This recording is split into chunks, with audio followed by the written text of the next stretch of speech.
ಲೋಭಃ ಪ್ರವೃತ್ತಿರಾರಂಭಃ ಕರ್ಮಣಾಮಶಮಸ್ಪೃಹ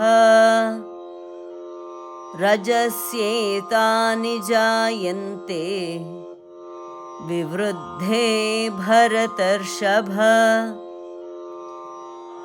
O ಭರತರ್ಷಭ, the best of the Bharatas, when Rajasa predominates, greed, constant activity, ambitious undertakings, restlessness and cravings spring up. ಎಲೈ ಭರತ ಶ್ರೇಷ್ಠನೇ, ರಜಸ್ಸು ಬೆಳೆದಾಗ ಅತ್ಯಾಸೆ, ಕೆಲಸಕ್ಕೆ ಹವಣಿಸುವುದು, ಕರ್ಮವನ್ನು ಮಾಡುವುದು, ಶಾಂತಿ ಇಲ್ಲದಿರುವುದು, ಅದು ಬೇಕು ಇದು ಬೇಕು ಎನ್ನುತ್ತಿರುವುದು ಮುಂತಾದವುಗಳೆಲ್ಲ ಉಂಟಾಗುವುದು.